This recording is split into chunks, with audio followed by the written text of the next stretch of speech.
رحیم نحمدہ نصلی علی رسولہ الکریم۔ گزشتہ درس میں ہم نے اس پر بات کی کہ آپ صلی اللہ علیہ وسلم نے ایک سفر کیا اپنے چچا ابو طالب کے ساتھ۔ میں نے آپ سے کہا تھا کہ میں آپ کو بتاؤں گا کہ وہ سفر میں ایک بڑی عجیب بات ہوئی، پہلی دفعہ ہوئی، اور سب کو اندازہ ہوا کہ نبی کریم صلی اللہ علیہ وسلم کی حیثیت کا کچھ اندازہ ہونا شروع ہو۔ وہ ہوا یہ کہ آپ کے چچا جا رہے تھے شام، آپ کو بھی ساتھ لے لیا۔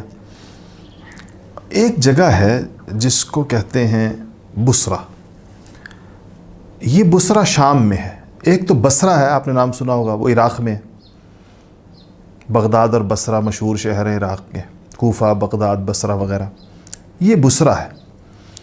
اور ایک صوبہ کہہ لیں شام کا تھا اس زمانے میں، حوران کے نام سے، یہ اس کا کیپٹل تھا بصرہ۔ اور یہ یہاں پر یہ تھا تو عرب میں آتا تھا، جزیرۃ العرب میں، لیکن اس پر رومیوں کا قبضہ تھا۔ رومیوں کے بادشاہ وہ کہتے تھے قیصر۔ اچھا، دو سپر پاورز تھیں، تین کہہ لیں بڑی طاقتیں تھیں۔ ایک رومی کہلاتے تھے، رومن امپائر جس کو کہتے ہیں، اور وہ ان کا بادشاہ جو تھا، اس کا جو ٹائٹل، لقب جو ہوتا تھا وہ قیصر ہوتا تھا۔ نام ہر ایک کے الگ الگ ہوتے تھے۔ اور دوسری فارس سلطنت تھی، اور اس کے بادشاہ کو کسریٰ کہتے تھے۔ تیسری بڑی سلطنت جو تھی وہ حبشہ تھی۔ حبشہ یہ آج کل کا کچھ تھوڑا سا حصہ سوڈان کا، کچھ ایریٹیریا، کچھ ایتھوپیا، کچھ صومالیہ، یہ اس طرح کی کوئی، اس افریقہ کے اس حصے پر مشتمل تھی۔ تو مطلب یہ مختلف اقوال ہیں کہ کون کون سے علاقے اس میں شامل تھے۔ اس کا بادشاہ نجاشی کہلاتا تھا۔ تو یہ تین دنیا کے بڑے بادشاہ ہوتے تھے اس زمانے میں، ایک طرح سے قیصر، کسریٰ اور نجاشی۔ تو یہ آپ کا، جب آپ ادھر پہنچے، کیا کہتے ہیں اس کو، اس شہر بصرہ، تو یہاں جو رستہ تھا شام جانے کا، یعنی جو اس زمانے کا روڈ تھا، کہہ لیں مین روڈ جو تھا، جو جا رہا ہے شام، مکہ سے شام کے لیے جو راستہ اختیار کیا جاتا، اسی راستے کے کنارے پر ایک چرچ تھا، گرجا گھر تھا۔ اس میں ایک راہب رہتا تھا، اور اس راہب کا نام تھا بحیرہ۔ تو اس کے بارے میں یہ مشہور تھا کہ یہ کبھی بھی اپنے چرچ سے باہر نہیں نکلا۔ اس کا اپنا نام تو جرجیس تھا، لیکن یہ بحیرہ کے لقب سے مشہور تھا۔ تو یہ کبھی اپنے چرچ سے باہر نہیں نکلا۔ تو ایسا ہوا کہ جب آپ صلی اللہ علیہ وسلم اس قافلے میں اپنے چچا کے ساتھ، تو آپ کا قافلہ جا رہا ہے، ایک اونچائی سے اتر رہا تھا، نیچے چرچ تھا دور۔ تو یہ چچا سے بات چیت ہوئی، اور اس طرح یہ شادی طے ہو گئی۔ 20 اونٹ جو ہیں وہ مہر، حق مہر جو ہے وہ طے ہوا۔ تو پھر ان کی اس طرح شادی ہو گئی، اور حضرت خدیجہ رضی اللہ تعالیٰ عنہ بہت ہی سلیقہ شعار، بڑی وفادار، بڑی سمجھدار، بڑی ہوشیار، بڑی فہم و فراست والی، بڑی عقل، علم، حلم والی، یعنی ایسی خاتون تھی کہ پورے مکہ میں کوئی ان کے برابری کا کوئی نہیں تھا۔ نبی کریم صلی اللہ علیہ وسلم بہت ان کو یاد کرتے تھے، کیونکہ ان کا بعد میں انتقال ہوا۔ تقریباً 25 سال کے لگ بھگ وہ حضور اکرم صلی اللہ علیہ وسلم کے ساتھ رہیں، تقریباً کم و بیش۔ آپ صلی اللہ علیہ وسلم کو بہت یاد آتی تھیں بعد میں بھی وہ، اور آپ ان کا بڑا اچھے طریقے سے ذکر کرتے تھے۔ بہت مشکلات کا دور انہوں نے حضور کے ساتھ گزارا تھا۔ تو ان سے نبی کریم سے، اور ان کی زندگی میں، خدیجہ کی زندگی میں، حضور اکرم صلی اللہ علیہ وسلم نے اور نکاح نہیں کیا کوئی بھی۔ ان سے حضور اکرم صلی اللہ علیہ وسلم کے 6 بچے پیدا ہوئے، 6 اولادیں پیدا ہوئیں۔ سب سے پہلے آپ کے ایک صاحبزادے پیدا ہوئے، ان کا نام تھا قاسم۔ اچھا، اگر آپ لوگوں نے وہ درس حدیث سنا ہو بچوں، آپ لوگوں نے، یا آپ کے گھر میں کسی نے، تو میں نے امہات المؤمنین پر درس دیتے ہوئے قاسم کا ذکر کیا تھا۔ قاسم دودھ پیتے ہوئے فوت ہو گئے تھے، یعنی وہ جو دودھ پینے کی عمر تھی، تو حضرت خدیجہ کو ایک دن بڑا افسوس ہوا، تو حضور سے کہا کہ کاش قاسم اتنا زندہ رہ جاتے کہ دودھ تو ان کا پورا ہو جاتا. تو حضور نے کہا قاسم تو جنت میں دودھ پی رہے، اگر آپ کہیں تو میں آپ کو ان کی آواز سنا دوں، اللہ سے دعا کروں کہ آپ کو ان کی آواز سنا دیں. خدیجہ نے کہا نہیں، مجھے آپ کی بات پر یقین ہے یا رسول اللہ، میں آپ کی اور اللہ کی تصدیق کرتی ہوں. آپ جو فرما رہے ہیں اللہ کی طرف سے فرما رہے ہیں، نبی تو ہر چیز اللہ کی طرف سے کہتے ہیں، میں مانتی ہوں آپ جو فرما رہے ہیں بالکل درست. تو یہ قاسم تھے جو سب سے پہلے پیدا ہوئے. ان کے بعد آپ کی بیٹی پیدا ہوئی، ان کا نام زینب تھا، ان کا ذکر بھی آئے گا. ان کی شادی اپنے خالازاد بھائی کے ساتھ ہوئی تھی، ابو العاص نام تھا ان کا. انہوں نے بڑی دکھ والی زندگی گزاری تھی. اس کے بعد آپ کی ایک بیٹی تھی، ان کا نام تھا رقیہ. ان کی شادی حضرت عثمان غنی سے ہوئی تھی. جس دن بدر کے مارکے سے مسلمان واپس آ رہے تھے اسی دن ان کی وفات ہوئی تھی. تیسری بیٹی تھی ام کلثوم، ان کی شادی بھی عثمان غنی سے ہوئی تھی، حضرت عثمان سے. یہ دو بہنوں کی ایک کے بعد دیگرے، ظاہر ہے ایک وقت میں تو نہیں ہو سکتی نا، ایک کے بعد دیگرے ہوتی ہے. اور چوتھی بیٹی تھی حضرت فاطمہ الزہرا، جو حضرت علی رضی اللہ تعالیٰ عنہ کے نکاح میں آئیں، اور جن کو اللہ تعالیٰ نے حسن اور حسین جیسے جنت کے پھول عطا کیے، جنت کے نوجوانوں کے سردار. اور پھر آپ کے چھٹے بیٹے، یعنی چھٹی اولاد جو تھی، پہلے بیٹے، پھر 4 بیٹیاں، پھر چھٹے بیٹے جناب عبداللہ تھے. ان کا نام عبداللہ تھا، یعنی اپنے دادا کے نام پر ان کا نام رکھا گیا تھا. ان عبداللہ کو طیب بھی کہا جاتا ہے، طاہر بھی کہا جاتا ہے. تو یہ 6 بچے آپ کے حضرت خدیجہ الکبریٰ رضی اللہ تعالی عنہا سے پیدا ہوئے. اور دونوں بیٹوں کا انتقال ہو گیا، قاسم کا بھی انتقال ہو گیا، عبداللہ کا بھی انتقال ہو گیا. اور یہ 4 بیٹیاں بڑی ہوئیں، شادی کی عمر کو پہنچی. لیکن ان میں سے حضرت زینب کا بھی، رقیہ کا بھی، ام کلثوم کا بھی، تینوں بہنوں کا انتقال حضور صلی اللہ علیہ وسلم کی زندگی میں ہو گیا. آپ صلی اللہ علیہ وسلم جب دنیا سے تشریف لے گئے، آپ کی اولاد میں سے صرف فاطمہ الزہرا زندہ تھیں، اور وہ بھی آپ کی دنیا سے جانے کے 6 مہینے بعد وہ بھی فوت ہو گئی. اچھا جی، تو یہ ایک ہوا، یعنی آپ کی شادی ہوئی 25 سال کی عمر میں. تھوڑا سا آگے جائیے، آپ کی عمر مبارک جب 35 سال ہوئی تو اللہ جل شانہ نے آپ کے ذریعے ایک بہت بڑا معاملہ طے کرا دیا. ایک بہت بڑی چیز آپ کے ذریعے سے، ایک چیز جھگڑے سے بچ گئی، فساد سے بچ گئی. اچھا، وہ کیا ہوا؟ ہوا یہ کہ خانہ کعبہ کی تعمیر کو بہت عرصہ گزر چکا تھا، کچھ مکہ میں سیلاب آئے تھے. اچھا، آپ نے کبھی دیکھا خانہ کعبہ یوں نشیب میں نیچے؟ آپ کبھی دیکھیں نا خانہ کعبہ یوں نیچے، پھر یوں مکہ کی آبادی یوں جاتی، پھر یوں پہاڑ آتے ہیں، پھر یوں جاتے، یوں کر کے نیچے خانہ کعبہ. پانی آتا تھا سیدھا خانہ کعبہ تک آتا تھا، اس کی دیواروں کو لگتا تھا. تو وہ اس طرح ہوا کہ اس کی تعمیر بہت زیادہ خراب ہو گئی. دوسرا، اس کی چھت نہیں تھی، تو کوئی خانہ کعبہ کے لیے جو تحفے آتے تھے، سونا چاندی لوگ بھیجتے تھے، وہیں رکھے ہوتے تھے. وہ کوئی کہیں چوروں نے ادھر چوری بھی کر لی تھی. تو قریش نے یہ طے کیا کہ ہم نیا خانہ کعبہ دوبارہ بناتے ہیں. تو اس کے لیے انہوں نے ایک اصول یہ طے کیا کہ جو خانہ کعبہ دوبارہ بنایا جائے گا، اس میں صرف حلال کمائی لگائی جائے گی. حلال کمائی، حرام نہیں، حرام اس میں استعمال نہیں ہوگا. تو اور خانہ کعبہ کی 4 دیواریں تھیں نا، چھت تھی، 4 دیواریں، دروازہ. انہوں نے سوچا کہ اس کو ذرا اونچا بھی کر دیں گے، دروازہ اوپر کر دیں گے تاکہ صرف وہ بندہ اندر جا سکے جس کو ہم چھوڑیں. پھر انہوں نے ہر دیوار مختلف قبائل کے حوالے کر دی. آپ یہاں سے یہاں تک بنائیں گے، آپ یہاں سے یہاں تک بنائیں گے، یہاں سے یہاں تک. جب انہوں نے بنا لیا تو انہوں نے یہ جو خانہ کعبہ کا پورشن ہے نا، جو آپ کو اپنی اسکرین پہ نظر آ رہا ہے، یہ حتیم کہلاتا ہے. یہ خانہ کعبہ کے اندر تھا یہ علاقہ، لیکن پیسے نہیں تھے کہ اس کو بڑی عمارت بنا سکے، پیسے کم پڑ گئے، تو انہوں نے اس کو باہر چھوڑ دیا. حتیم کو، یہ جو گولائی کے اندر آپ کو جتنی جگہ نظر آ رہی ہے، اس کو اس لیے باہر چھوڑ دیا کہ ادھر تک دیوار لانے کے پیسے نہیں تھے، کیونکہ جتنا بڑا کرتے اتنے پیسے زیادہ آتے، حلال پیسے نہیں تھے. تو اس کے بعد جب یہ بن گیا خانہ کعبہ، تو اس پر جھگڑا پیدا ہو گیا کہ جو حجر اسود ہے، یہ جو سفید پتھر جو خانہ کعبہ میں لگا ہوا ہے، اس کو یہاں پر کون فکس کرے گا, کون رکھے گا یہاں پر؟ تلواریں نکل آئیں اس پر. قریش کا ہر قبیلہ چاہتا تھا یہ سعادت ہمیں ملے, یہ کام ہم کریں گے, یہ تو بڑا مبارک کام ہے, بڑا اہم کام ہے. تو اب بالکل سمجھیں کہ قریب تھا کہ یہ آپس میں خون بہہ جاتا, وہاں کھانا پکانا, قتل و غارت ہو جاتی. ایک شخص نے ایک تجویز دے دی, اس نے کہا دیکھو لڑتے نہیں اس کے اوپر, لڑے نہیں اس پر. یوں کرتے ہیں کہ جو شخص صبح سب سے پہلے خانہ کعبہ میں داخل ہوگا بس اس سے فیصلہ کروا لیں گے, یا وہ خود رکھ دے گا اس کو.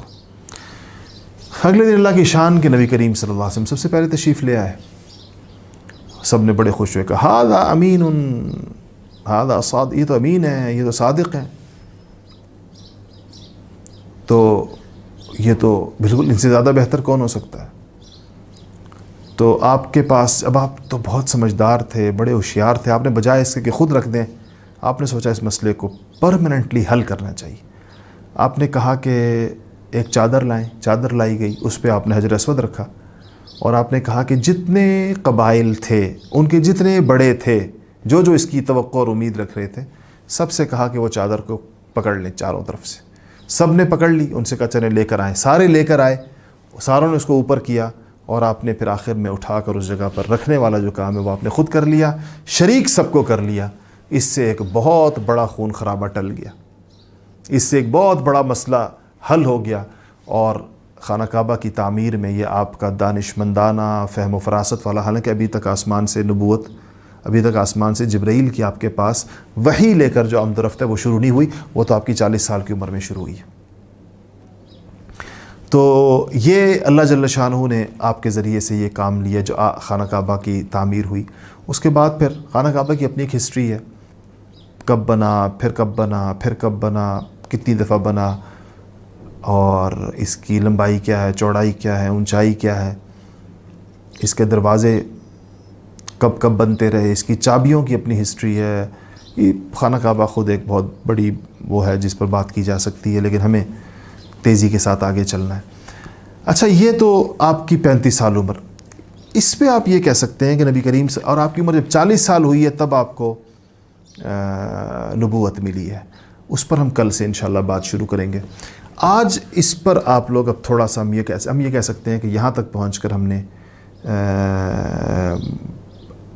40 سال سے ہم ایک تیز رفتاری کے ساتھ گزر آئے.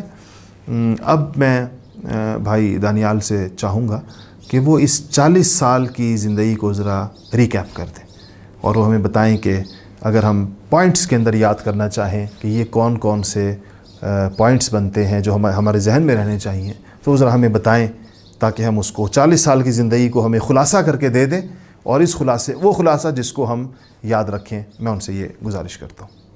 تو بچوں, آپ کو کیسا لگا آج کا سبق؟ امید کرتا ہوں کہ آپ کو اس سبق میں سے بہت کچھ سیکھنے کو ملا ہوگا, اور آپ نے اس بات کا بھی عہد کیا ہوگا کہ جو کچھ آپ نے سیکھا اپنی زندگی کے اندر اس کو اپلائی کریں گے. ہم پہلے 5 اسباق کا, پہلے 5 لیکچرز کا ایک ریکیپ کریں گے, تاکہ جب نبوت سے اگلی زندگی ہم پڑھیں تو ہمارے ذہنوں کے اندر ہو کہ آپ صلی اللہ علیہ وسلم کی پیدائش سے پہلے عرب کے کیا حالات تھے, اور آپ صلی اللہ علیہ وسلم کا بچپن کیسے گزرا, اور نبوت تک کی زندگی کیسے گزری, اور کن مشکلات کا آپ صلی اللہ علیہ وسلم کو سامنا کرنا پڑا. تو ہم نے شروع کیا تھا حضرت ابراہیم علیہ السلام سے.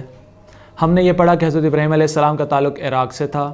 بچپن میں ان کے والد بت بناتے تھے اور بیچتے تھے, اور حضرت ابراہیم علیہ السلام نے جب بچپن میں بتوں کو توڑنے کا ہم نے واقعہ پھر پڑھا کہ انہوں نے بتوں کو توڑا, اور ایک جو کلہاڑا تھا وہ ایک بڑے بت کے کندھے کے اوپر انہوں نے رکھ دیا, اور پھر سزا کے طور پر ان لوگوں نے حضرت ابراہیم علیہ السلام کو آگ میں ڈالنے کا بھی فیصلہ کیا, جس میں انہوں نے صبر سے کام لیا, اور اللہ کی مدد ان کے ساتھ تھی. اور اللہ کی مدد اس وجہ سے ساتھ تھی کہ اللہ نے جو حکم دیا حضرت ابراہیم علیہ السلام نے ان کو قبول کر لیا, اور نہ صرف قبول کیا بلکہ اس پہ عمل بھی کیا. پھر ہم نے یہ پڑھا کہ حضرت ابراہیم کی علیہ السلام کی شادی حضرت حاجرہ کے ساتھ ہوئی, اور پھر حضرت حاجرہ اور حضرت ابراہیم کی شادی سے حضرت اسماعیل علیہ السلام کی پیدائش ہوئی, اور اللہ نے حکم دیا کہ آپ ابراہیم علیہ السلام کو حکم دیا کہ آپ حضرت حاجرہ اور حضرت اسماعیل علیہ السلام کو لے کر مکہ میں جا کے چھوڑ کے آ جائیں. تو حضرت ابراہیم علیہ السلام نے اللہ کے حکم کی جو ہے وہ اللہ کا حکم مانا اور اپنے بچے کو جو کہ ایک چھوٹی عمر کا تھا، بہت چھوٹے تھے حضرت اسماعیل علیہ السلام، ان کو لیا اور جا کے مکہ میں چھوڑ دیا۔ اور آپ سب نے یہ آلریڈی یہ پڑھ چکے ہیں کہ ان کے پاس کھانے کے لیے کتنا تھوڑا سا، بالکل تھوڑا سا پانی تھا اور کچھ کھانے کے لیے کچھ چیزیں تھیں، اور وہ چھوڑ کے آ گئے۔ اور پھر ہم نے دیکھا کہ کیسے حضرت ہاجرہ کو جب بچے کی بھوک اور پیاس کو جب برداشت نہیں ہوئی تو وہ کیسے صفا سے مروہ اور مروہ سے واپس صفا کے درمیان دوڑتی تھیں کہ کوئی نظر آ جائے اور میں اس سے جو ہے وہ کچھ کھانے کے لیے مل جائے تاکہ میں بچے کو کھلا سکوں اور اس کی پیاس بجھا سکوں۔ پھر ہم نے پڑھا کہ عرب کے اندر بچوں آپ کو پتہ ہے اس بات کا کہ ہر جگہ کے اوپر پانی تلاش کرنے کے لیے کچھ طریقہ کار ہوتے ہیں، کچھ نشانیاں ہوتی ہیں۔ تو صحرا کے جو لوگ تھے، جو عرب کے لوگ تھے، وہ ایسے پہچانتے تھے کہ صحرا میں تو پانی بہت نایاب چیز ہے، تو وہ کیسے پہچانتے تھے کہ پانی کس جگہ پہ ہے؟ کیونکہ دیکھنے سے تو نظر نہیں آتا، بہت دور دور تک پھیلا ہوا صحرا ہوتا ہے، اس کی بہت بڑی وسعت ہوتی ہے۔ تو جب کچھ خاص پرندے ہوا میں گھوم رہے ہوتے ہیں اس جگہ پہ جہاں پر نیچے پانی ہوتا ہے، تو جب وہ پرندے گھوم رہے ہوں تو اس کا مطلب یہ ہوتا ہے کہ زمین پر پانی موجود ہے۔ تو جب حضرت اسماعیل علیہ السلام نے اپنی ایڑیوں کو رگڑا تو وہاں سے پانی زمزم کا کنواں نکل آیا۔ تو قبیلہ جس کا نام تھا جرہم، یہ جب گزر رہا تھا اپنے ایک سفر پہ، تو جب اس نے ان پرندوں کو دیکھا اور اس نے پہچان لیا کہ اس جگہ پہ تو پانی ہے، تو وہ آ گئے وہاں پر۔ حضرت ہاجرہ سے انہوں نے اجازت طلب کی کہ ہم یہاں پہ رہنا چاہتے ہیں۔ حضرت ہاجرہ نے ان کو اجازت دے دی، وہ لوگ وہاں پر آباد ہو گئے۔ حضرت اسماعیل کا بچپن پھر انہی کے ساتھ گزرا۔ حضرت اسماعیل نے عربی زبان بھی اسی قبیلے کے اندر رہ کر سیکھی۔ اور پھر ہم نے یہ پڑھا کہ حضرت ابراہیم علیہ السلام کو پھر خواب آیا کہ جا کے حضرت اسماعیل علیہ السلام کے گلے کے اوپر جو ہے وہ چھری پھیرنی ہے۔ تو کتنا سخت بچوں امتحان تھا۔ ہم اگر آج یہ سوچیں کہ ہمارے ساتھ یہ ایسی چیز ہو تو ہمارا ریئیکشن کیا ہوگا؟ لیکن اللہ کے نبی تھے، انہیں پتہ تھا کہ خواب سچے ہوتے ہیں اور یہ اللہ کی طرف سے حکم ہے اور میں نے اس کو پورا کرنا ہے۔ اور بچے بھی کتنے، جو حضرت اسماعیل علیہ السلام جو کہ اس وقت بچے تھے، وہ کتنے فرما بردار تھے کہ انہیں بھی اس بات کا احساس تھا کہ میں نے حضرت ابراہیم علیہ السلام، کیونکہ میرے جو والد ہیں وہ اللہ کے نبی ہیں اور وہ اللہ کا حکم ہے جو پورا کر رہے ہیں، اور میں اسماعیل اپنے والد جو کہ نبی ہیں ان کے راستے میں رکاوٹ نہیں بنوں گا۔ تو انہوں نے بھی قبول کیا۔ اور پھر آپ نے پڑھا کہ کیسے وہ مینڈا بن گیا، اور انہی کی اس سنت کو زندہ کرتے ہوئے آج تک ہم عید الاضحیٰ مناتے ہیں جو کہ ہم قربانی کرتے ہیں جانور کی۔ پھر اس کے بعد بچوں ہم نے یہ پڑھا کہ استاد محترم نے آپ کو یہ پڑھایا کہ حضرت ابراہیم کے حضرت سارہ سے اولاد کون سی تھی اور حضرت ہاجرہ سے اولاد کون سی تھی۔ جو حضرت سارہ سے اولاد تھی اس میں حضرت یعقوب علیہ السلام پیدا ہوئے، پھر حضرت اسحاق پیدا ہوئے، حضرت یعقوب پیدا ہوئے، حضرت یوسف، اور کرتے کرتے کرتے نیچے عیسیٰ علیہ السلام تک یہ پورا نبیوں کا ایک پورا مکمل سلسلہ تھا جو چلا۔ اور جب یہ نبی اس طرف چل رہے تھے حضرت سارہ کی اولاد سے، تو حضرت ہاجرہ کی اولاد میں کوئی نبی نہیں تھا، بلکہ سارے عام لوگ چل رہے تھے۔ حضرت اسماعیل علیہ السلام نبی تھے، اس کے بعد سارے عام لوگ تھے، اور پھر آخر میں جا کے حضرت محمد صلی اللہ علیہ وسلم دنیا میں تشریف لائے جو کہ حضرت اسماعیل کی نسل میں سے واحد نبی تھے۔ اور حضرت اسماعیل کی جو اولاد ہے ان سب کو بنی اسماعیل بولتے ہیں۔ یہ آپ نے بچوں یہ بات یاد رکھنی ہے کہ حضرت ہاجرہ کے جو بیٹے حضرت اسماعیل تھے ان کی جو ساری نسل ہے اس کو کیا کہتے ہیں؟ حضرت اسماعیل کی ساری نسل کو کیا کہتے ہیں؟ بنی اسماعیل۔ کیا کہتے ہیں؟ بنی اسماعیل۔ یہ بات آپ نے یاد رکھنی ہے۔ اور اسی طرح دوسری طرف جو حضرت سارہ کی جو ساری اولاد تھی، آگے حضرت یعقوب سے آگے نیچے چلی حضرت اسحاق، حضرت یعقوب، ان سب کو بنی اسرائیل بولتے ہیں۔ بنی اسرائیل، یہ دو باتیں آپ نے یاد رکھنی ہیں۔ تو ان دونوں کا بنی اسرائیل اور بنی اسماعیل یہ دونوں جا کے اوپر جمع کہاں پہ ہوتے ہیں؟ حضرت ابراہیم علیہ السلام پہ۔ تو ان دونوں کے جو بڑے ہیں، بڑے دادا ہیں، وہ کون ہیں؟ حضرت ابراہیم علیہ السلام۔ یہاں تک یہ بات ہو گئی تھی پہلے لیکچر میں۔ پھر اس کے بعد ہم نے دوسرے لیکچر میں یہ بات پڑھی کہ قبیلہ بنو جرہم جب پھیل گیا، وہاں پہ رہنا شروع ہوا، تو جو مکہ کی حکومت تھی وہ بنو جرہم نے اپنے قبضے میں کر لی، اور جو آپ اسے کہہ لیں کہ ریلیجیس اتھارٹی جو تھی وہ حضرت اسماعیل علیہ السلام بنی اسماعیل کے پاس تھی، جبکہ پولیٹیکل اتھارٹی جو تھی وہ قبیلہ جو بنو جرہم ہے ان کے پاس تھی۔ پھر حضرت اسماعیل علیہ السلام کے بیٹے جو کہ جن کا نام 12 بیٹوں میں سے ایک کا نام قیدار تھا، وہ پیدا ہوئے، پھر ان سے آگے چلتے چلتے عدنان پیدا ہوئے، عدنان کی نسل میں سے پیدا ہوئے قصی بہت ہی اچھے قسم کے اسٹیٹس مین تھے، جیسے کوئی بہت اچھا لیڈر ہوتا ہے جس کو ہر چیز کا خیال ہوتا ہے اور وہ ساری چیزیں بہت اچھے طریقے سے سر انجام دیتا ہے، تو قصی کے اندر یہ کوالٹی تھی کہ بہت اچھے ایکسٹراڈنری قسم کے لیڈر تھے۔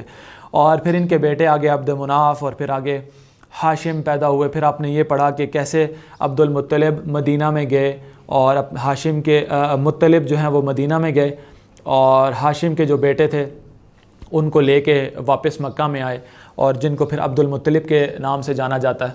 اور پھر اس کے بعد بچوں ہم نے یہ بات پڑھی کہ جو عبد المطلب تھے ان کو خواب آیا، اور خواب کیا ان کو آیا کہ زمزم کا کنواں جو ہے وہ کس جگہ پہ ہے، ان کو نشاندہی کرائی گئی کہ فلاں جگہ پہ کعبہ سے اتنے اس طرف جو ہے وہ زمزم کا کنواں ہے۔ تو انہوں نے جب قریش کو یہ بات بتائی کہ میرے ساتھ آ جاؤ، میں کنواں کھودنا چاہتا ہوں، تو قریش نے ساتھ نہیں دیا ان کا۔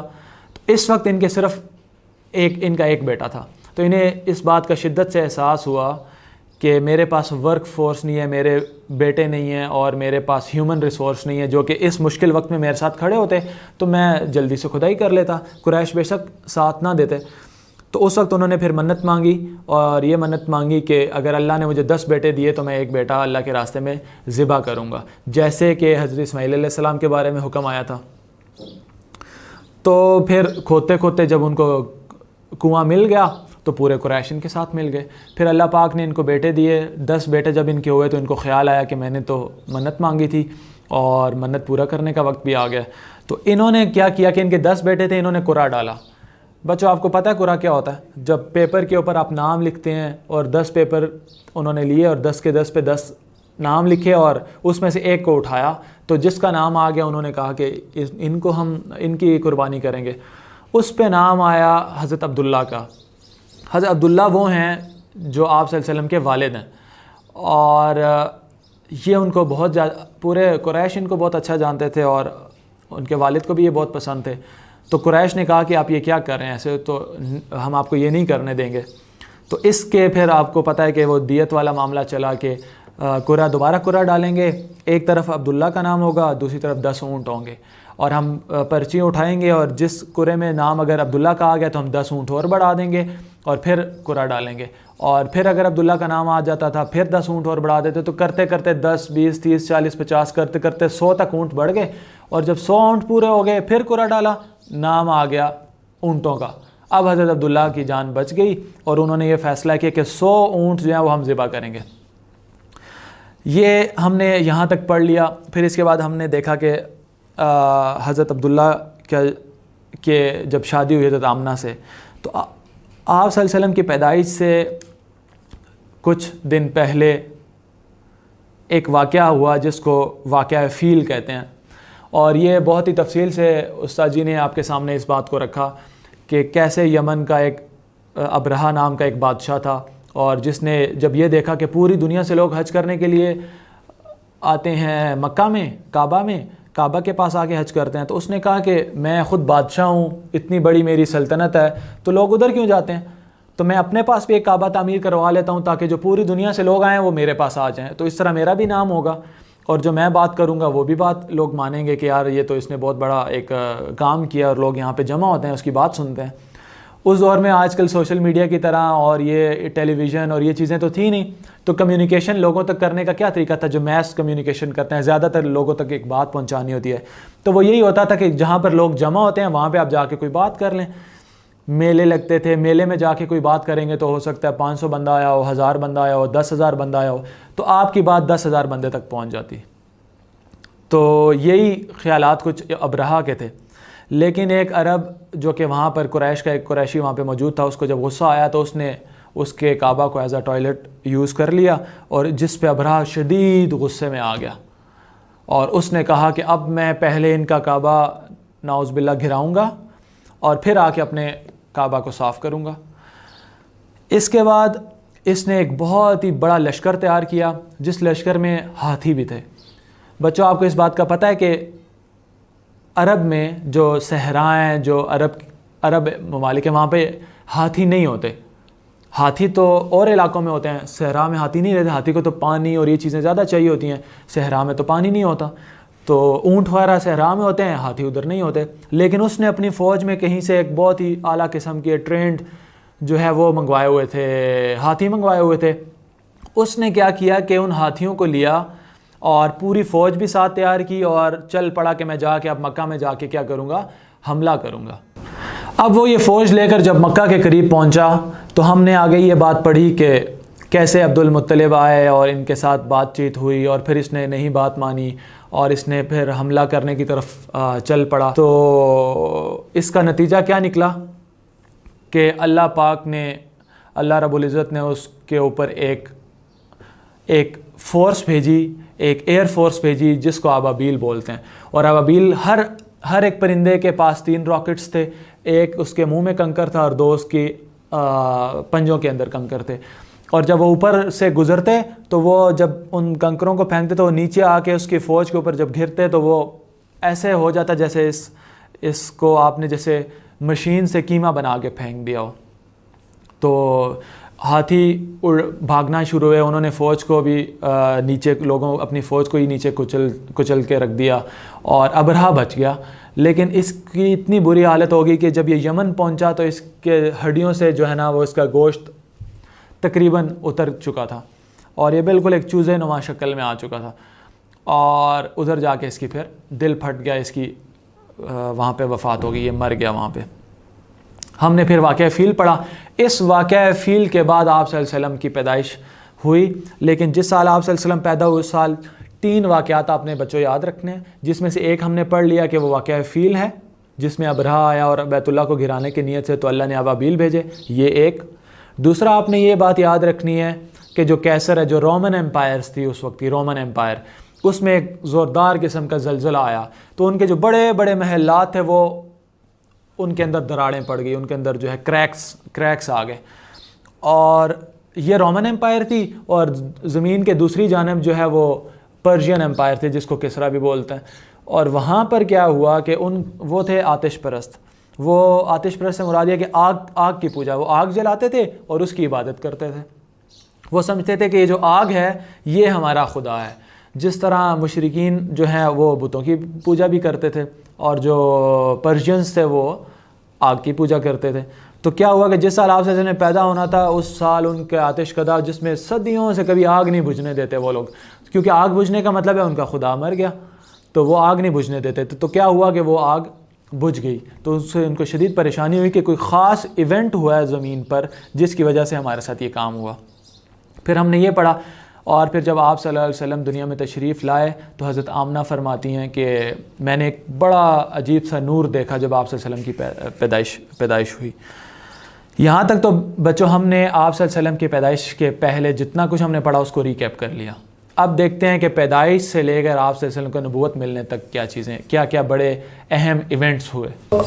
آپ صلی اللہ علیہ وسلم کی پیدائش جب ہو گئی تو پیدائش میں آپ صلی اللہ علیہ وسلم آپ کو استاد جی نے پڑھائی یہ بات اور بتائی، آپ نے اس کو یاد بھی رکھا ہوگا کہ عرب میں یہ کلچر تھا کہ جب بچہ پیدا ہو جاتا تھا تو اس کو دیہات میں بھیج دیتے تھے تاکہ وہ اس کی اچھی پرورش ہو، وہ ہیلدی ایکٹیویٹیز، ہیلدی ماحول میں رہے اور ہیلدی ایکٹیویٹیز کرے جس کی وجہ سے وہ ایک اچھی زبان، اس کا اچھی صحت ہو اور ایک اچھی زبان بھی سیکھ سکے. تو 2 سال حضرت حلیمہ سعدیہ کے پاس آپ صلی اللہ علیہ وسلم جو ہیں وہ رہے.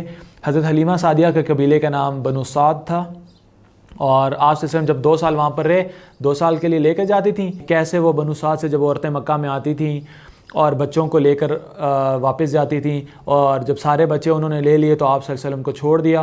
اور چھوڑنے کی وجہ یہ تھی کہ آپ صلی اللہ علیہ وسلم کے تو والد نہیں تھے اور پیدا ہونے سے پہلے ہی حضرت عبداللہ کا انتقال ہو چکا تھا، تو یتیم پیدا ہوئے آپ صلی اللہ علیہ وسلم اور انہیں یہ خدشہ تھا کہ پیسے کون دے گا.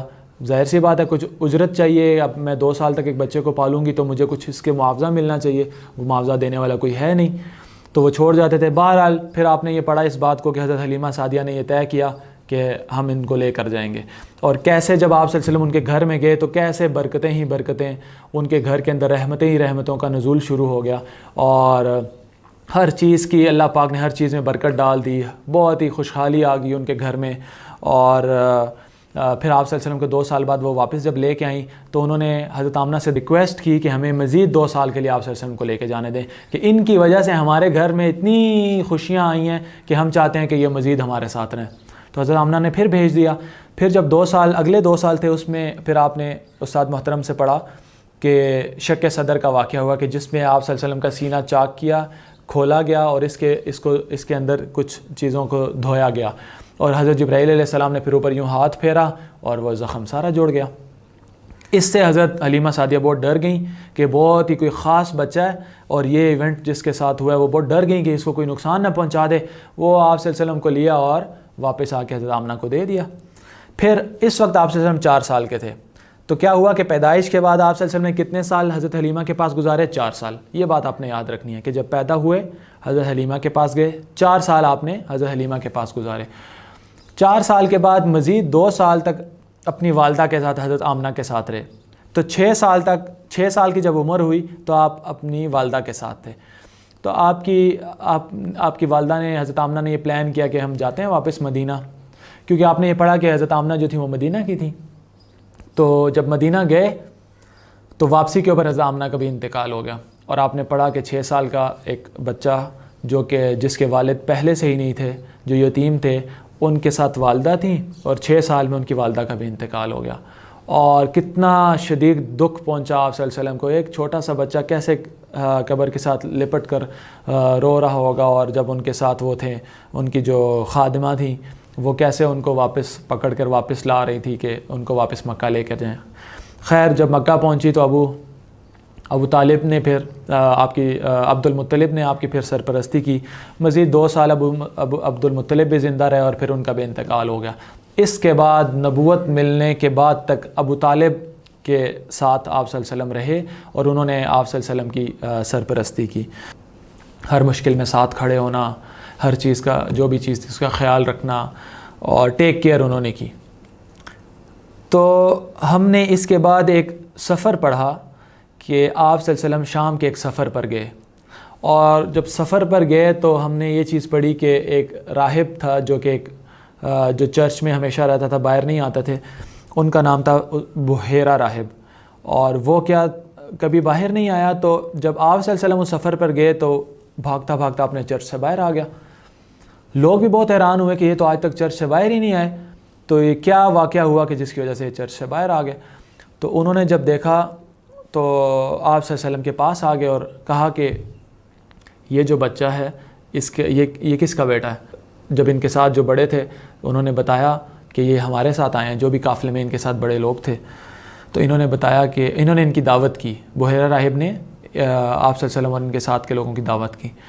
اور کیا ہوا کہ جب دعوت پر بلایا تو بحیرہ راہب نے کہا کہ جب یہ آ رہے تھے تو میں دیکھ رہا تھا کہ جتنے رستے میں پہاڑ اور درخت تھے وہ سارے سجدہ کر رہے تھے، تو مجھے اس بات سے یقین ہو گیا کہ ہماری پرانی جو کتابیں ہیں ان کے اندر یہ بات نشانیاں لکھی ہوئی تھی، تو یہ جو ہیں وہ نبی ہیں، آخری نبی ہوں گے۔ خیر اس نے جب دعوت کی تو ان کے جب بڑے آئے وہ سارے بیٹھے ہوئے تھے، جو درخت کے نیچے چھاؤں کی جگہ تھی سارے بیٹھ گئے، اور آپ صلی اللہ علیہ وسلم کے لیے جگہ نہیں بچی کوئی بھی چھاؤں میں بیٹھنے کے لیے۔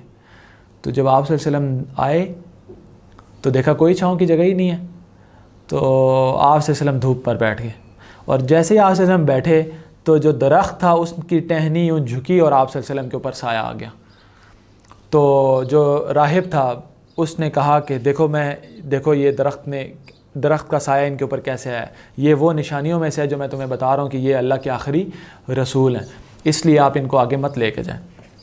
یہ چیز ہم نے پڑھی، اور پھر ہم نے اس کے بعد ایک اور چیز پڑھی کہ کیسے حضرت خدیجہ رضی اللہ تعالیٰ عنہا کا آپ صلی اللہ علیہ وسلم جو ہے وہ تجارتی مال لے کر تجارت کے لیے گئے، وہاں پر بہت ہی ایکسٹرا آرڈنری قسم کا آپ صلی اللہ علیہ وسلم نے پروفٹ ہوا انہیں اس ٹریڈ کے ذریعے۔ اور حضرت خدیجہ کے ایک غلام تھے جو کہ انہوں نے آپ صلی اللہ علیہ وسلم کے ساتھ بھیجے، اور جب وہ واپس آ گئے تو حضرت خدیجہ نے ان کو بلایا اور پوچھنے کے لیے کہ آپ صلی اللہ علیہ وسلم نے کیسے تجارت کی، اس کے اوپر پروفٹ کیسے ہوا، اور کیا آپ صلی اللہ علیہ وسلم کی صفات تھیں، اور کیسا پایا آپ صلی اللہ علیہ وسلم کے اس پورے سفر میں۔ تو جو ان کے غلام تھے انہوں نے آپ صلی اللہ علیہ وسلم کی بہت صفات بیان کی کہ بہت زیادہ امین پایا، انتہائی سچا پایا، اور بالکل بھی مال کے اندر کوئی اونچ نیچ کرنے والا نہیں پایا، بالکل ہی صاف اور شفاف ان کے سارے معاملات کو میں نے پایا۔ اور اس سے حدیجہ بہت زیادہ متاثر ہوئیں اور بہت ہی خوش بھی ہوئیں، اور آپ صلی اللہ علیہ وسلم کو پھر نکاح کا پیغام بھیجا جو کہ آپ صلی اللہ علیہ وسلم نے قبول کیا، اور پھر اس طرح حضرت خدیجہ رضی اللہ تعالیٰ عنہ اور رسول اللہ صلی اللہ علیہ وسلم کی آپس میں شادی ہو گئی۔ آخری بچوں اس پورے ریکیپ کے اندر جو آخری چیز ہم دیکھیں گے وہ لیسنز ہیں کہ اس پورے آپ صلی اللہ علیہ وسلم کی سیرت سے کیا لیسنز ہیں جو کہ ہم نے یاد رکھنے ہیں۔ اس میں سے سب سے پہلی جو چیز ہے وہ یہ ہے کہ حضرت ابراہیم علیہ السلام کے اوپر دیکھیں کتنی سخت آزمائشیں آئیں۔ اولاد نہیں تھی پہلے، اس پہ صبر، پھر جب اولاد ہوئی تو کہا کہ اتنے دور جا کے صحرا میں اپنی اولاد کو چھوڑ دیں، اس پر بھی صبر، یہ دوسرا امتحان تھا، اس میں بھی پاس ہو گئے۔ اور پھر جب یہ ہوا تو جب بچے تھوڑے بڑے ہوئے تو کہا کہ اب ان کے گلے کے اوپر چھری رکھ دیں، ایک اور امتحان تھا، اس پر بھی صبر۔ تو اگر آپ دیکھیں تو حضرت ابراہیم علیہ السلام کے شروع سے اتنے زیادہ اللہ نے امتحانات لیے اور سب کے سب میں حضرت ابراہیم جو ہے وہ پاس ہو گئے۔ تو اس سے ہمیں یہ سبق ملتا ہے کہ حضرت اللہ کا جو حکم تھا وہ انہوں نے بالکل اسی طرح مانا۔ اگر ہم ابھی ہم یہ سوچیں، اگر ہمیں یہ بات کہی جائے کہ آپ اپنے بیوی بچوں کو لیں اور وہ دور افریقہ میں جا کے کہیں جنگلوں میں اور یا کہیں عرب کے صحراؤں میں جا کے چھوڑ آئیں، تو کیا ہم یہ بات مان لیں گے؟ ایسے ہی کر لیں گے؟ اور اگر ہمیں یہ بات بولی جائے کہ اپنے بچے کے گلے پہ چھری رکھ کے پھیر دی جائے تو کیا ہم یہ کریں گے؟ تو بچوں اس کا مطلب ہے کہ حضرت ابراہیم علیہ السلام کی اتنی ایکسٹرا آرڈنری قربانیاں تھیں کیونکہ انہیں اس بات پہ یقین تھا کہ جب بھی میں اللہ کا حکم مانوں گا تو میرے ساتھ اللہ کی مدد ہوگی۔ تو جب انہوں نے اللہ کا حکم مانا کہ آگ میں چلا جاؤں، تو جب انہوں نے اللہ کا حکم مانا اور اس کے بدلے میں انہیں آگ میں پھینکا گیا تو وہ آگ اللہ نے کیا کہ اللہ کی مدد آ گئی اور آگ ٹھنڈی ہو گئی۔ اسی طرح سے جب انہوں نے اللہ کا یہ حکم مانا کہ بچے کے گلے پہ چھری رکھ دیں تو انہوں نے حکم مانا، یہ نہیں کہا کہ میں نہیں کروں گا حکم، اور پھر اللہ کی مدد آئی کہ بچے کی جگہ پہ دمبا آ گیا اور حضرت اسماعیل علیہ السلام بچ گئے۔ یہ اللہ کی مدد تھی بچوں۔ اسی طرح سے جب یہ اللہ کا حکم آیا کہ بیوی بچوں کو جا کے صحرا میں چھوڑ دو تو یہ نہیں کہا کہ میں وہاں پہ رہیں گے کیسے، کھائیں گے پیئیں گے کیسے۔ ہاں جب پورا کر دیا تو اس حکم اللہ کے حکم ماننے میں اللہ کی مدد آتی ہے، اور وہ اللہ کی مدد کیا آئی کہ اللہ نے وہاں پہ زمزم کا کنواں جاری کر دیا، اور اتنی بڑی آبادی جہاں پہ اب ہزاروں لاکھوں لوگ دنیا کے مکہ میں آتے ہیں اور اس کے ارد گرد طواف کرتے ہیں۔ تو بچوں یہ سبق ہے کہ جب بھی ہم اللہ کے ساتھ اگر دوستی کرنا چاہتے ہیں، اللہ کے ساتھ جیسے حضرت ابراہیم کی دوستی تھی اس طرح ہم بھی دوستی کرنا چاہتے ہیں تو اللہ کے حکموں کو ماننا پڑے گا، جو کچھ اللہ کہیں گے ہمیں ماننا پڑے گا۔ اور جب اللہ کی بات مانیں گے تو اگر ماننے کے بعد کوئی مشکل آئے گی تو اللہ کی مدد بھی آئے گی جیسے حضرت ابراہیم علیہ السلام کے ساتھ آئی۔ دوسرا بچوں یہ سبق ہمیں ملتا ہے کہ جب اصحاب الفیل سے ہمیں یہ سبق ملتا ہے کہ ایک طرف بہت بڑی آرمی، انتہائی بڑی آرمی تھی ایک طرف، اور دوسری طرف کچھ بھی نہیں تھا۔ مکہ کے اندر 400-500 گھر ہوں گے، اس سے زیادہ کچھ بھی نہیں تھا۔ آرمی تو دور کی بات، نہ کوئی چیزیں، ہاتھی انہوں نے زندگی میں نہیں دیکھے تھے۔ تو اتنے بڑے ہتھیار، اتنے بڑی آرمی لے کر ابرہہ آ گیا۔ اس نے سمجھا کہ میرے پاس اتنی بڑی آرمی ہے اور میں ان کو جو ہے وہ سب کو مار دوں گا۔ اور اب جب اس کے مقابلے میں اللہ کے اوپر یقین رکھنے والے موجود ہوں، اللہ کے اوپر توکل رکھنے والے موجود ہوں، کہ جب انہوں نے کہا کہ یا اللہ ہمارے پاس تو یہ ہمت نہیں ہے، یا اللہ ہماری مدد فرما اور آپ ہی مدد کر سکتے ہیں، تو اللہ نے کیا کیا؟ چھوٹے چھوٹے پرندوں سے اس پوری بڑی آرمی کو تباہ و برباد کر دیا۔ تو اس سے ہمیں یہ بات سمجھ آئی کہ دنیا میں جتنی بڑی چیزیں آپ کے پاس بے شک آ جائیں، اگر آپ کا یقین اللہ کے اوپر نہیں ہے تو وہ بڑی کی بڑی چیزیں تباہ و برباد ہو جائیں گی۔ تیسرا اور آخری سبق جو اس پوری سیرت کے اس پچھلے اسباق سے ہمیں ملا، اور خاص طور پہ آپ صلی اللہ علیہ وسلم کی پیدائش کے بعد سے، کہ جب بھی ہمیں زندگی کے اندر مشکلات پیش آئیں، ہمارے حالات ہمارے مقابلے میں آ جائیں، ہمیں مشکل حالات کا سامنا کرنا پڑے، تو ہم نے کیا کرنا ہے؟ ہم نے اس میں گھبرانا نہیں ہے، ہم نے اس کے اندر اداس نہیں ہونا، مایوس نہیں ہونا۔ ہم نے کیا کرنا ہے کہ ہم نے آپ صلی اللہ علیہ وسلم کی سیرت کو اپنے سامنے رکھنا ہے، کہ جب آپ صلی اللہ علیہ وسلم کے اوپر مشکلات آئیں تو آپ صلی اللہ علیہ وسلم کا کیسے انہوں نے برداشت کیا. آپ صلی اللہ علیہ وسلم کو دیکھیں پیدا ہوئے تو والد نہیں, 6 سال کے ہوئے تو والدہ بھی وفات ان کی ہو گئی. تو آپ اندازہ لگائیں کہ 6 سال کا بچہ کہ جس کے نہ ابو ہیں نہ امی ہیں, تو ہم کتنے خوش قسمت ہیں کہ ہمارے تو والدین زندہ ہیں. اور اگر جن کے نہیں ہیں تو وہ یہ بات سامنے رکھیں کہ آپ صلی اللہ علیہ وسلم کے بھی نہیں تھے, 6 سال کے بعد آپ صلی اللہ علیہ وسلم کے کوئی والدین زندہ تو نہیں تھے. تو بغیر والدین کے زندگی میں جو ہے وہ باقی زندگی کو بھی چلایا, باقی معاملات کو بھی چلایا, اور اس سے اللہ پاک نے مزید جو ہے اللہ کی طرف رجوع ہوا اور اللہ نے اس سے مدد فرمائی. آج کا سبق بچوں یہاں پر ہی ختم کرتے ہیں. امید ہے کہ آپ نے بہت کچھ سیکھا ہوگا. السلام علیکم.